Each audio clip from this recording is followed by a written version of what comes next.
Hey everyone, today I want to open up about something personal, something that held me back and stopped me from sharing content freely. It is the fear of criticism. Have you ever had that feeling of you want to share something, maybe on work or on social media, but then you hesitate because you're thinking of what other people gonna think of you? Yes, and me too. And this fear stopped me in my tracks many times. Here is a personal story of mine about the fear of criticism. For me, Instagram was the toughest platform that I share content on. Why? Because it is full of people that I genuinely care about their opinions. The crazy thing is, my posts probably don't even occupy that much space in their minds. But for some reason, I feel like they do. This fear of judgment create a huge mental block. And that was just one story of my stories with the fear of criticism and judgment. And here is the thing I've learned. Being aware of our fear of criticism is actually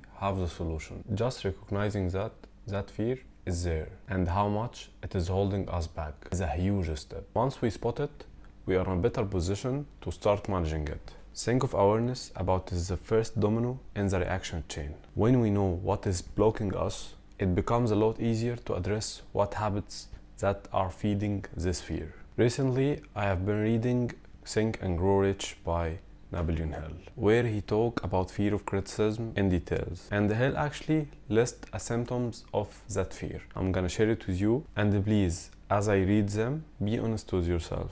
I'm watching. And for me, once I get really honest with myself, I saw that I was experiencing most of them. So I got the awareness, so it's easier for me to overcome these symptoms. So let's see the symptoms together. The first one is self-consciousness, which is feeling overly aware of how others might judge us. The second is lack of poise, not feeling calm or collected when we are afraid of judgment. And some other personality issues and indecision, lack of initiative, lack of ambition. We all know those, right? Now let's think about what these symptoms actually do to us. They all combine to create some sort of invisible barrier. When we are constantly second guessing ourselves, we will end up shrinking, not showing the world who truly we are and what we are capable of. It is like we are holding back to fit some imaginary mold that doesn't even exist. Take for example, lack of initiative. How many opportunities have you let slip by just because we were too scared of what other people gonna think? Or indecision, where we put off making choices that gonna move us forward because of that paralyzing thing, what if I mess up?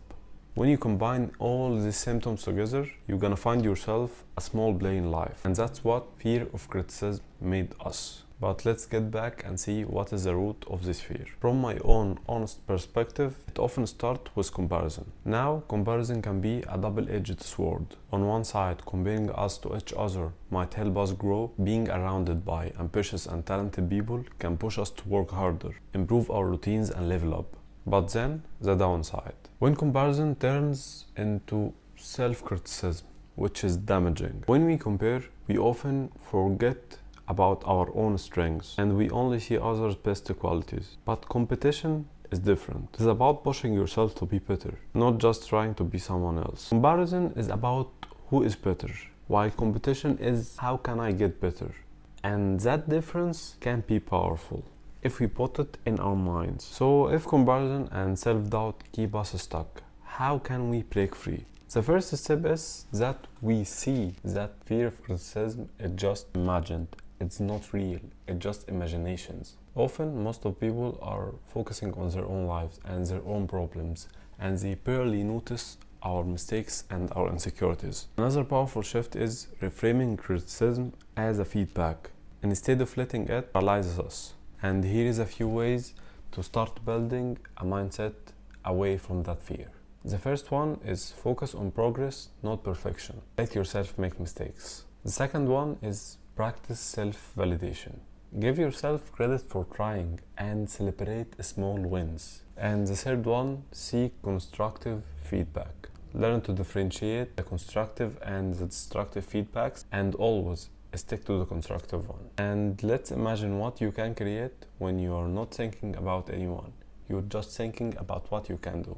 So here is my takeaway. It is the time to shift from comparison to competition, to focus less on what others think and more on what we are building and achieving.